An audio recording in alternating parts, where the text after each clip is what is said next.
Bonsoir, Arlette Soudonono, sur notre plateau de l'entretien.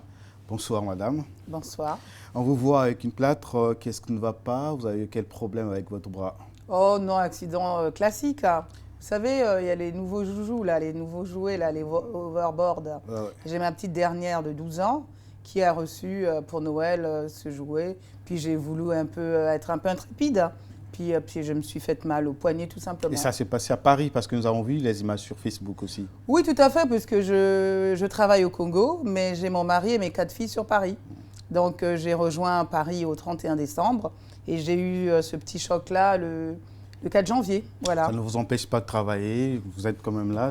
Non, non. Heureusement que ce n'est pas la main droite. Je suis droitière, j'ai la tête et j'ai les pieds pour me déplacer.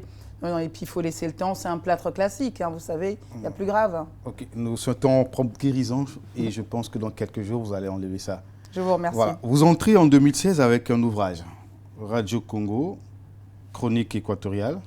Vous savez, j'ai exercé pendant une vingtaine d'années à Radio Congo sur les antennes, en tant que journaliste présentatrice du journal Parler, mais en même temps en tant que présentatrice de 2 chroniques au départ, Les stratèges du look et Le clin d'œil d'Arlette Soudonono.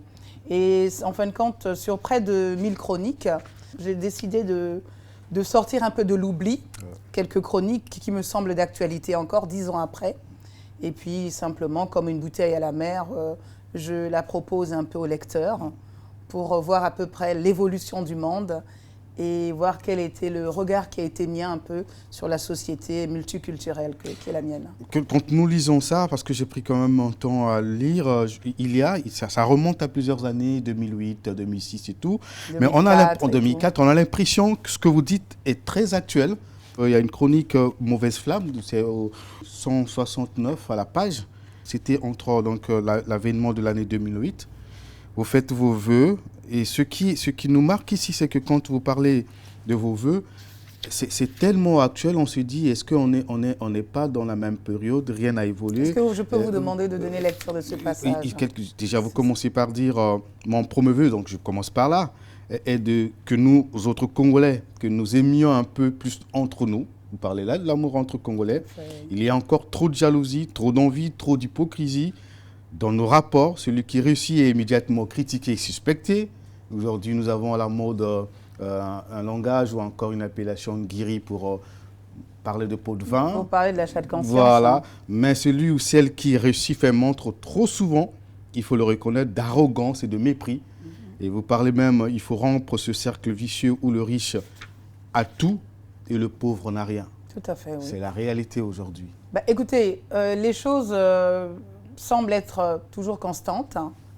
Et c'est pour ça que j'ai décidé de les éditer pour voir d'où nous venons, comment les choses évoluent. Normalement, on est en pleine dialectique, c'est un mouvement, c'est un changement, mais là, on est dans une forme de constance négative. Et je suis bien ravie que vous l'ayez relevé également. Arlette Soudonono, il y a encore un fait que vous avez épinglé dans votre ouvrage et qui est vraiment en actualité aujourd'hui. Vous parlez de Brazzaville, vous dites c'est le second vœu, c'est en 2007. Mon second vœu est qu'on finisse enfin en 2008 avec ce que tous les étrangers du passage chez nous remarquent et que nous avons fini par ne plus voir. Je veux dire le manque d'hygiène de nos villes, l'incivisme, l'eau qui trop souvent n'a de courante que le nom, les conduites en béba, donc ça veut dire que... sans respecter le code de la route. Hein. Voilà, l'agressivité verbale et même physique qui nous caractérise trop souvent. Pourquoi des pays beaucoup moins bien lotis que nous ont-ils des capitales présentables et ordonnées alors qu'il reste tant à faire à Brazzaville? C'est une interrogation. Écoutez, là, il y a quand même encore, il faut le dire, il y a une évolution. Parce que nous avons maintenant un système de voirie que nous voyons un peu avec ces grandes poubelles-là qui fleurissent un peu partout. Mais lorsque vous entrez dans les quartiers populaires, si je puis dire, en dehors des points centraux de la capitale, eh ben, vous avez des canalisations encore qui sont obstruées. Vous avez encore des personnes qui versent les seaux d'eau de douche, des toilettes sur la voie publique et autres. Tout tourne sur une question de gestion de mentalité, de comportement, d'éducation, vous voyez. C'est pour ça que j'axe souvent sur le civisme. Le civisme repose sur un système éducatif. Est-ce que vous vous adressez à tous les Congolais ou gestionnaires, parce qu'il y a ceux qui gèrent À Brazzaville, par exemple, il y a le maire de Brazzaville, il y a la direction, le ministère de l'Aménagement du territoire qui s'occupe en partie de l'assainissement de la ville. Est-ce que vous vous adressez à l'époque-là aux autorités compétentes ou à tous les Congolais? Écoutez, il y a pour les deux camps que vous venez, si je peux me permettre de le dire comme ça, il y a l'État qui a ses obligations par rapport aux citoyens. Parce que lorsque vous versez des impôts, une part des impôts est pour la gestion des localités. Vous voyez, pour le ramassage des ordures, pour ceci, cela est prévu. Mais il y a aussi la responsabilité des citoyens que nous sommes à devoir nettoyer devant notre porte. Le tout à la rue, ce n'est pas possible non plus. Le tout à l'égout, ce n'est pas tout à fait possible non plus. Donc il y a aussi la responsabilité des gestionnaires de l'État. La distribution d'eau relève de l'État. La distribution de l'électricité relève de l'État. Le ramassage des ordures relève de l'État. Voilà. Donc la propreté de nos murs, de nos clôtures relève du citoyen comme tel. Vous voyez, balayer devant chez soi, ça relève du citoyen. Donc il y a un partage des tâches et je veux qu'il n'y ait pas de personnes qui se soient soustraites à ça. Tant le citoyen a une responsabilité, mais tant l'État dans ses prérogatives régaliens a la charge et l'obligation de tenir les villes assez propres. Nous allons changer de chapitre et revenir dans le chapitre de notre émission, mais avant, nous allons boucler avec cet ouvrage. Dans cet ouvrage, vous avez rendu hommage à un homme, un grand homme politique. C'est comme vous le décrivez ici, il y a Bécole, c'est le pseudonyme de Bernard Kolela, paix à son âme. Et dans cette chronique, vous dites, je vais directement là où parler de Bernard Kolela, l'avenir paraît désengagé, le retour au pays d'un homme comme Bernard Kolela, dont je voudrais ici saluer le courage d'avoir demandé pardon au peuple congolais et dont chacun a pu entendre les paroles de paix, ouvre de nouvelles perspectives. Nous qui sommes tant déchirés par le passé, parfois tant haïs, nous devons nous inspirer de cette repentance, d'autant plus méritoire qu'elle émane d'un leader politique qui a toute sa vie combattu pour le pouvoir. Alors, aujourd'hui, vous avez rendu hommage, c'était hier. Je disais que ce livre est très actuel. Aujourd'hui, vous pensez qu'on peut dire les mêmes choses? Est-ce que Bernard Kolela, sa mémoire est respectée? Écoutez, vous avez aujourd'hui Landry Kolela, notre ministre du Commerce, qui est le président du MCDDI, le mouvement créé par le feu président Bernard Kolela, qui respecte les propos de son père, ceux de paix, ceux de réconciliation, c'est le respect un peu de cette paix, comme dit le président Sassou, chèrement acquise. Il essaie, lui. C'est vrai que le MCDDI, qui était à l'époque, il y a très peu, une époque récente, dirigée par Parfait Kolela, semblait avoir un autre son de cloche. Mais je pense qu'aujourd'hui, avec la reprise en main du parti par Landry Kolela, on peut dire que la mémoire de Bernard Kolela est en train de refaire surface dans les propos, ce que j'entends sur les antennes, quoi. Vous avez parlé de Landry Kolela, il y a aussi Brice Parfait, qui était au gouvernement et aujourd'hui est à l'opposition parce qu'il s'est opposé au changement de la Constitution. Aujourd'hui, il demeure à l'opposition, certainement contre la candidature éminente du président Denis Sassou Nguesso. Et en ce moment-là, par rapport à ce que vous avez dit de leur papa, de leur père... Écoutez, je vais vous interrompre parce qu'à ma connaissance, c'est Laurent Pouya, le président de la DRD. Il me semble qu'il n'est pas à l'opposition. Il fait partie des partis de l'Alliance. Parce que je suis membre du bureau politique du Parti congolais du travail et nous avons la DRD comme partenaire, comme allié au sein de notre majorité. Et au niveau du référendum, il avait émis quelques réserves, mais ensuite une réserve de réflexion, il me semble, mais il était pour le changement de constitution, il me semble. Alors, madame, vous avez parlé de paix, de réconciliation, d'amour entre Congolais. Aujourd'hui, on dit que la politique déchire. La politique déchire les Congolais, nous l'avons vu lors de la campagne référendaire ou encore sur ce débat sur le changement dans la Constitution. Les élections sont dans peu de temps, donc le 20 mars prochain. La question continue de diviser les Congolais. Alors, comment envisagez-vous l'avenir aujourd'hui par rapport à ce que nous avons connu le 20 octobre et ce qui arrive? Écoutez, il faut déjà que nous dépassionnions ce débat. Et n'oubliez pas que dans un passé récent, il faut le dire, on ne peut pas construire un avenir en faisant fi du passé. C'est impossible.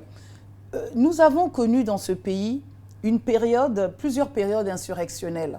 Depuis Youlou jusqu'à, je ne vais pas vous remonter, au Pango, Déba, Ngouabi. Nous sommes constamment dans des périodes qui ont fait couler le sang des Congolais, des citoyens que vous êtes, que je suis.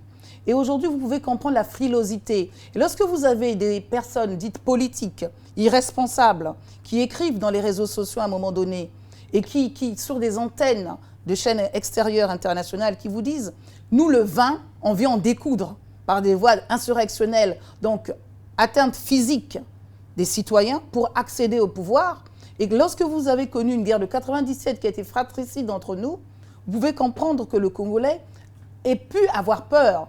Moi-même, j'ai reçu des menaces de mort. J'ai encore tous ces écrits sur mes voies d'Internet, dans mes réseaux sociaux et autres. Mais heureusement que nous sommes des personnes qui restons droits dans nos bottes et qui ne gérons pas la pression.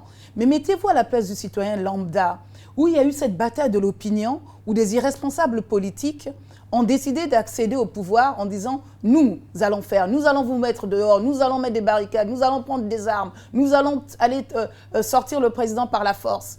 Mettez-vous à la place de ces populations qui ont perdu. Il y a eu des vies humaines qui sont tombées en 97. C'est récent, 97.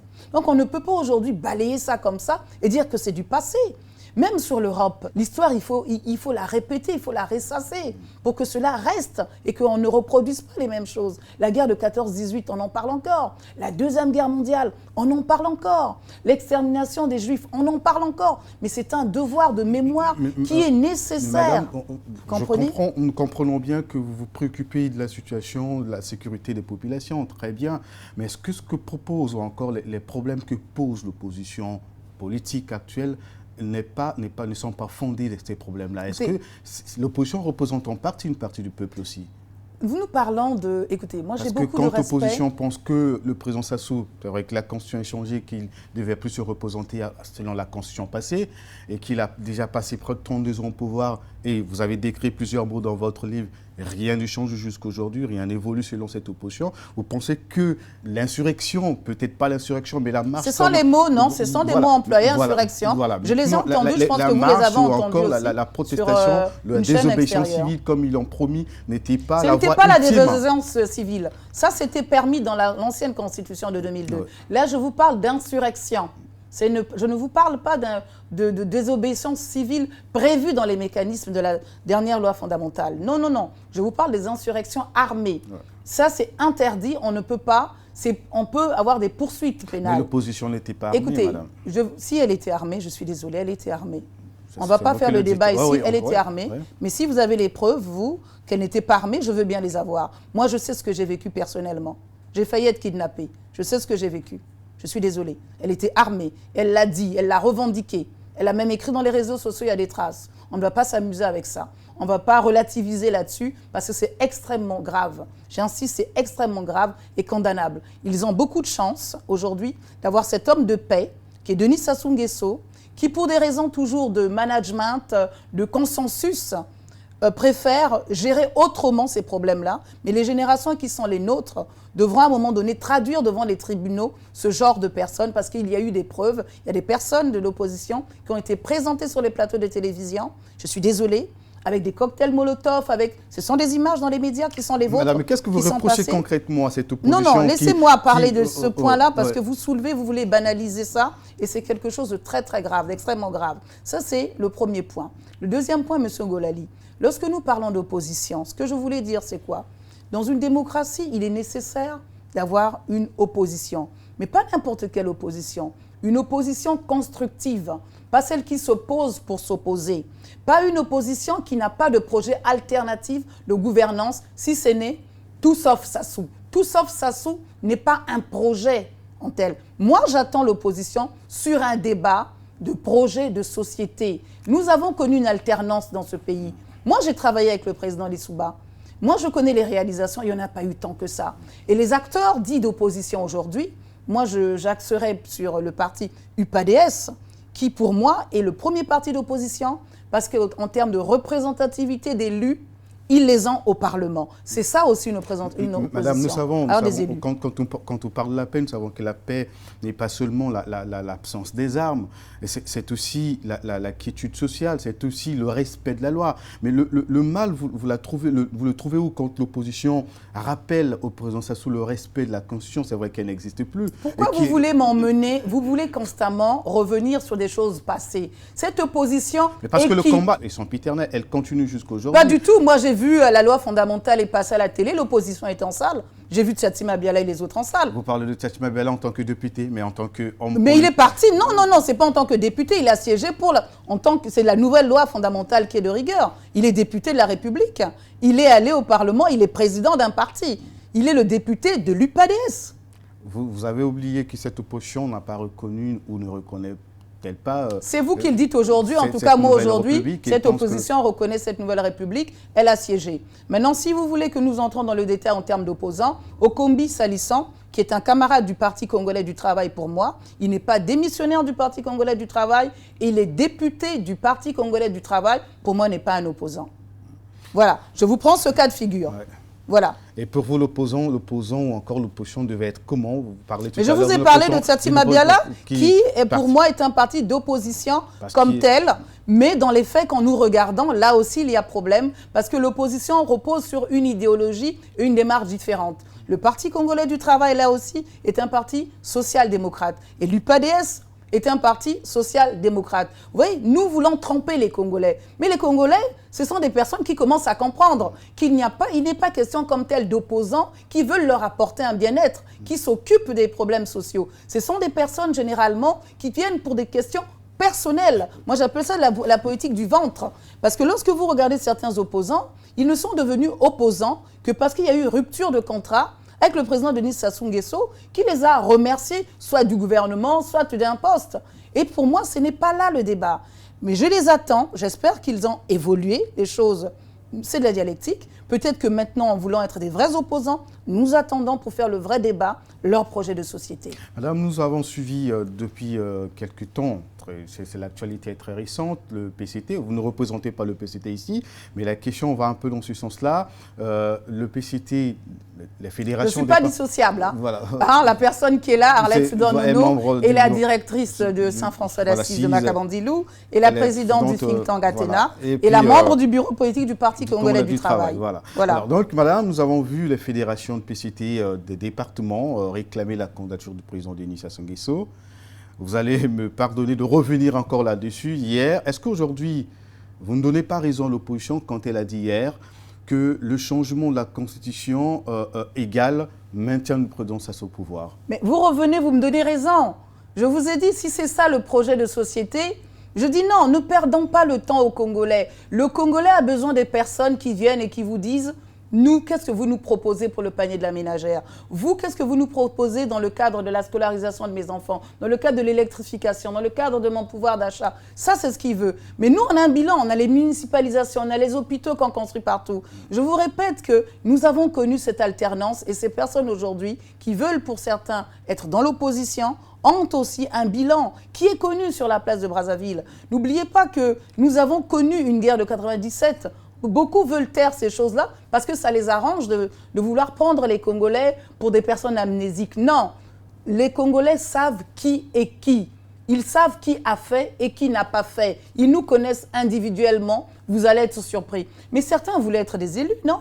Dans cette opposition-là. Combien de voix ils ont eu dans leur propre communauté urbaine, dans leur propre circonscription?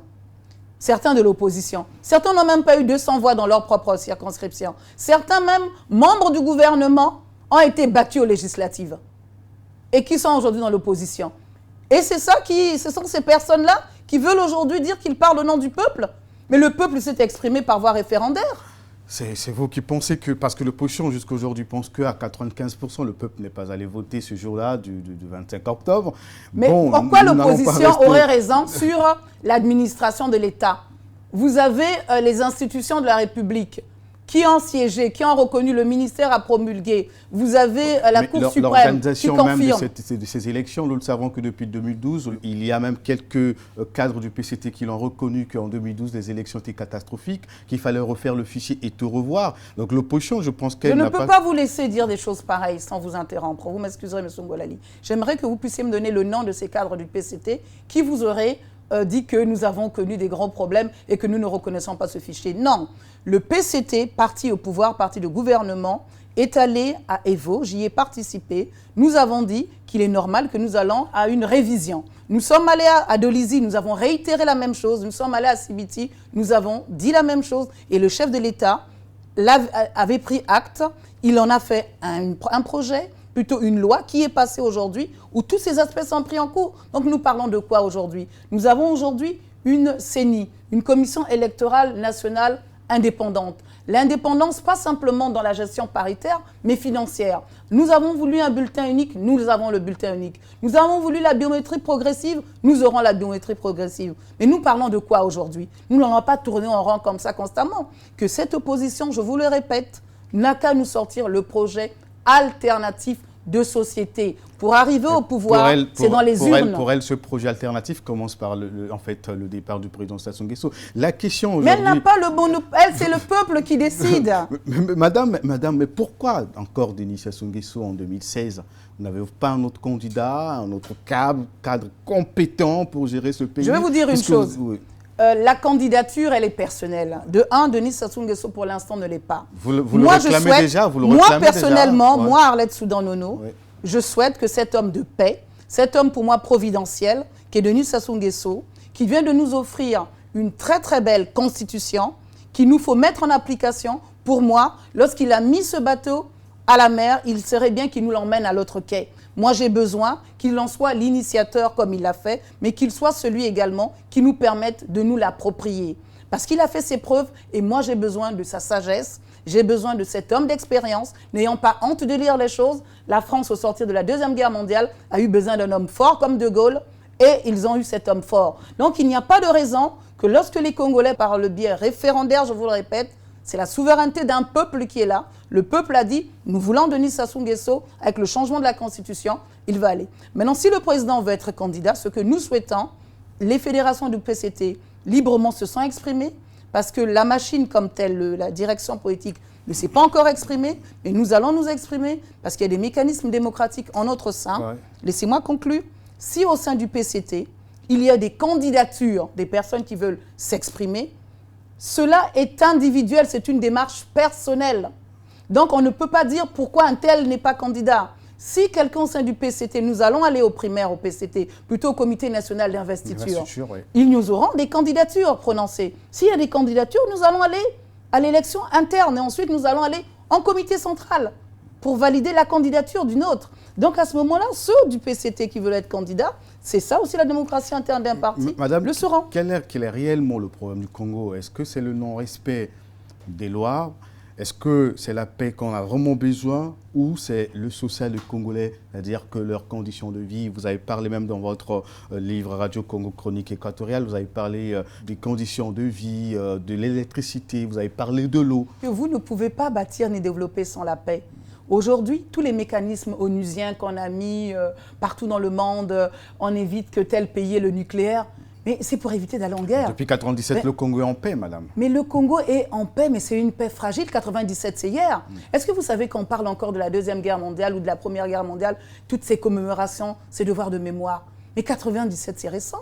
Et puis pourquoi vous voulez soustraire la souveraineté au peuple? Laissez-moi décider. Laissez-moi comme vous-même. Faites le choix de l'homme ou la femme, comme a dit le chef de l'État, en toute liberté. Mais si le peuple congolais, comme en 92, Denis Sassou Nguesso était candidat en 92. C'est vous qui imposez le candidat au peuple. Hein, non, parce non, que non. Quand les fédérations réclament, les fédérations du PCT réclament la candidature, le peuple, c'est pas le peuple qui le fait. Fortuné Ngolali, le PCT... C'est vous qui imposez comme... Fortuné Ngolali, le PCT, ce sont des individus. Moi, je suis militante à la base. On ne m'a pas forcée à adhérer. C'est ma liberté de militante au sein de ma formation politique de dire, moi, j'aimerais avoir Denis Sassou Nguesso. Le PCT, ce n'est pas un bloc, nous ne sommes pas sous le centralisme démocratique. Le PCT, ce sont des militants individuels qui disent individuellement, nous voulons Denis Sassou Nguesso. Ils ont le droit de s'exprimer. Une fois que cela est acté, ils vont voir leur fédération, président de la fédération, et disent, nous avons décidé, et c'est la majorité. Ils ont le droit de s'exprimer en tant que citoyen. Madame, je ne vous comprends pas. Nous sommes arrivés à la fin de l'émission. Je ne comprends pas du tout votre approche. Voilà, une question, madame.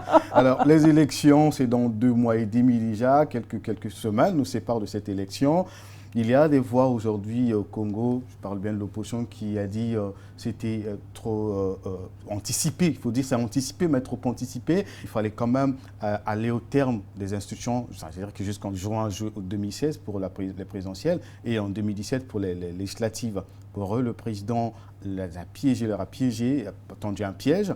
Et il y a le fait que le président n'a pas nommé un Premier ministre comme le peuple l'attendait. Parce qu'après le changement de la Constitution, il fallait quand même mettre un Premier ministre, il fallait que certaines institutions tombent. On a l'impression que le président a bouleversé, a modifié les rôles. J'ai l'impression que vous n'avez pas eu connaissance du discours prononcé devant les parlementaires. J'étais dans la salle ce jour-là. Donc, tant mieux alors. Donc, je n'arrive pas à comprendre votre question, d'autant. Parce que le 22 décembre dernier, le chef de l'État, qu'est-ce qu'il nous a dit dans ce grand discours historique pour moi, ce discours de rupture, après l'adoption de la nouvelle Constitution, celle du 6 novembre 2016, que vous dit du 6 novembre 2015, ouais. Que vous dit le chef de l'État? Il vous dit, mais pour mettre en application, oui, nous allons commencer, mais ça commence par la fonction suprême qui est celle du chef de l'État, qui est la clé de voûte, le mot employé par le chef de l'État, si je devrais le citer. Et c'est du bon sens. Ensuite, on arrive à la primature. Mais pour nommer un Premier ministre, logiquement, il faut au chef de l'État qu'il ait d'abord un nouveau Parlement. Parce que le Premier ministre, logiquement, doit être issu de la majorité parlementaire. Nous ne sommes pas en état de crise. Pourquoi voulez-vous avoir une démocratie et le contraire d'une démocratie, constamment fonctionner dans le consensus politique qui exclut de facto la souveraineté? En 3 mois, on peut préparer les élections. Qui exclut de facto la souveraineté de tout un peuple. Mais nous ne sommes pas en cohabitation. Pourquoi voulez-vous que l'opposition, il faut le dire comme ça, attendez que le président nomme un Premier ministre d'opposition? Sur quelle base? Le Parlement, actuellement, est Parlement majoritairement PCT. Et la démocratie veut que le Premier ministre soit issu de la majorité parlementaire. Donc, dites-moi, pourquoi le président devait nommer un Premier ministre dit d'opposition? Ça, c'est de 2. De 3. Mais les élections prévues dans l'autre constitution défunte de 2002, mais c'était en juillet. Pensez-vous que lorsque l'on se prépare réellement pour aller à l'élection suprême, chef de l'État d'un pays, à 3 mois près, on ne s'y est pas préparé? Mais c'est un travail d'engagement de toute une vie. Nous parlons là de quelqu'un qui a une vision bien mûrie depuis des années, qui s'y est préparé. On ne vient pas comme ça. On ne vient pas se promener comme ça à ce poste-là. C'est pas possible qu'on en soit surpris à 3 mois près. Et le chef de l'État a le droit, rien ne l'empêchait, de proposer les élections au mois de 20 mars dernier. Donc, allons droit au fait qu'il sorte ces projets, j'insiste, alternatifs de gouvernance. Parce que le peuple, non seulement ils vont regarder qui sont ces personnes, quelles sont ces personnes qui se présentent à elles, mais même s'ils veulent essayer d'oublier ces personnes-là, ils souhaitent quand même avoir un projet dans lequel ils disent au peuple congolais, voilà ce que nous vous proposons. Alors, madame, merci. Votre avenir politique, vous êtes membre du parti, du bureau politique, du Parti congolais du travail. Serez-vous député dans quelques mois, candidat à la députation ou vous intégrez le gouvernement? Écoutez, en ce qui concerne les législatives, moi je pense que ce n'est pas d'actualité. L'actualité pour moi aujourd'hui, c'est le 20 mars. J'inviterai plutôt les Congolais à aller récupérer des cartes d'identité. Il leur faut avoir une pièce d'identité, aller s'inscrire parce qu'il y a la révision des listes électorales qui court jusqu'au 25 février prochain. Donc là également, je les invite parce qu'un bulletin égale le choix d'un homme dans les urnes. Nous consolidons cette démocratie. Il est important que nous allions voter. Nous avons voulu une nouvelle constitution. Il faut consolider la constitution. C'est l'acte citoyen civique que d'aller voter. Ensuite, en ce qui concerne le deuxième aspect, le gouvernement, là, je ne peux pas me prononcer parce que c'est une démarche qui relève du pouvoir discrétionnaire du chef de l'État. En tant que cadre, lorsque l'on s'exprime, lorsque l'on travaille, on a besoin de se retrouver à certaines responsabilités pour emmener sa touche managériale. Mais là, même si c'est voulu en vous, mais cela relève du pouvoir discrétionnaire, ne l'oubliez pas, du chef de l'État. Donc je ne peux pas me prononcer non plus là-dessus. Merci. On se retrouve la semaine prochaine. C'est moi. Merci à vous.